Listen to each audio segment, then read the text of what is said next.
So AppSumo recently gave me access to Katalist Storytelling Studio. Thank you very much for that. And I have to say, this is a really interesting use of AI. For people like me on YouTube, telling a story can be a very powerful and engaging way of gaining viewers and subscribers. It's something that I'm not particularly good at, and it doesn't always work very well when you're doing software tools and product tools, but this can really help visualize the kind of shots that you want to get. And it's very quick and easy to use. You can see I've been using it quite a lot, and I actually did use this in a recent video. So let's just show you this straight away. Project name, let's just call this, I don't know, sci-fi. You've got two art styles. You can do comic book style, sketch style, or you've got cinematic, and you've also got the different aspect ratios. We'll hit create. The cinematic one, I'll show you some of the drawbacks of it in a moment, but let's go with this first. So when you come to this screen, you can start a project from scratch. You can use AI to help you create a script, or you can import CSV, Word, text file, and if you go down into the little help bubble, you can get an example file which you can copy and just make use of that. So let's do something. Oh, here we go. So you can just type in ideas, or it will suggest some. If you're just starting out, pick one of these. Let's do this one, mutiny on spacecraft. Click this button. Well, what's going to happen is it's going to turn this one little idea into a script, and you'll get, I think it's about 7 panels that are suggested for you that the AI is going to come up with.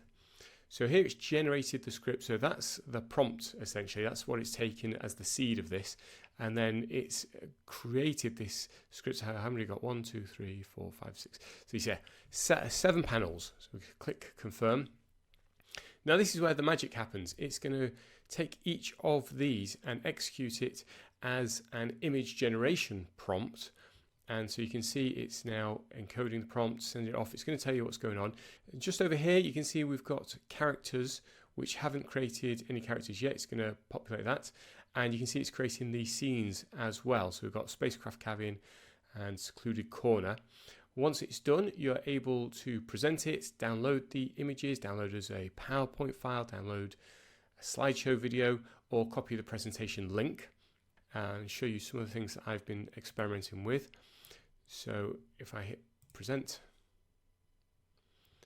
we get the screen up. So you can see we've got the same character in each of them. Now, one thing you might notice is between each, she seems to enjoy changing her clothes quite a lot. So although the character is consistent, you don't always get the same clothing.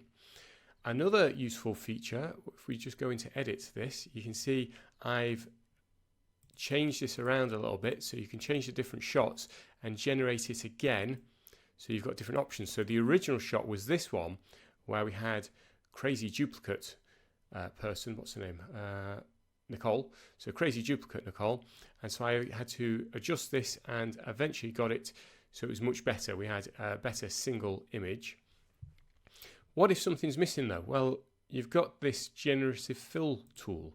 So let's just say back here, I want an open pizza box with a few slices of pizza. And so because I've selected that area, it's going to work just there to generatively fill what I've asked for in the background. So that's a good way. Now, what I don't know actually is if it will generate and blur it, because we've obviously got the focus on the subject here. So this is going to be an interesting test.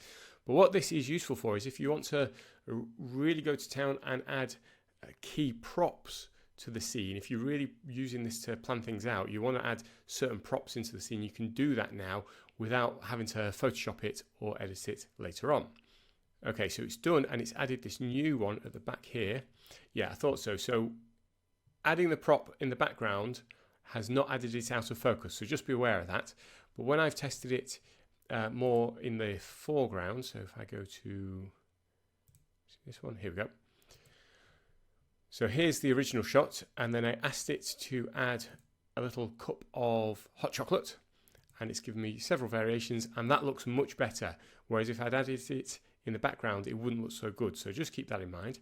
So here we have our sci-fi epic, and let's have a little look in present mode. So again, we've got the inside of a spacecraft here.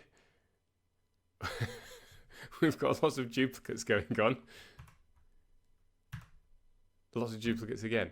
So it seems to have the same drawbacks as other AI tools I've seen. I'm not sure what model they're using, whether they're using Midjourney or something else. So the other mode it has is this sketch mode. So you can generate almost cartoony type images. They are black and white, but they do look really good. And this is what I used in a recent video. So I exported them and then I put them onto Canva to make a kind of comic book style. I thought that looked really good. So if this isn't the right character for you, you do actually have the option of changing the character. Simply click this little pencil and you can choose between different kids, teenagers, adults and elders.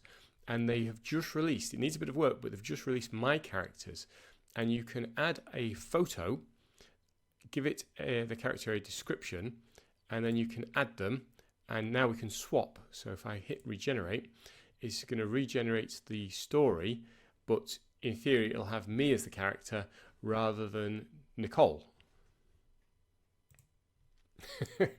Okay, so this one works quite well. Doesn't really look like me, but close enough. This one looks like the chap's about to get his head chopped off. So there's a little bit of work I don't even know what's going on here.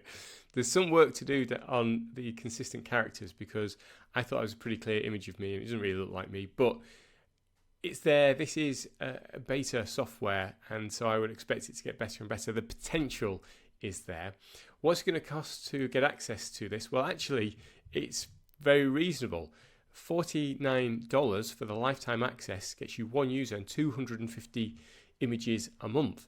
And I've not come close. I've been experimenting with this quite a lot, and I haven't come close to 250 images. You'd have to produce a really long story or be regenerating lots of images. So when you regenerate one image, you tend to get multiple options. So that one panel goes from costing one image to 5 images.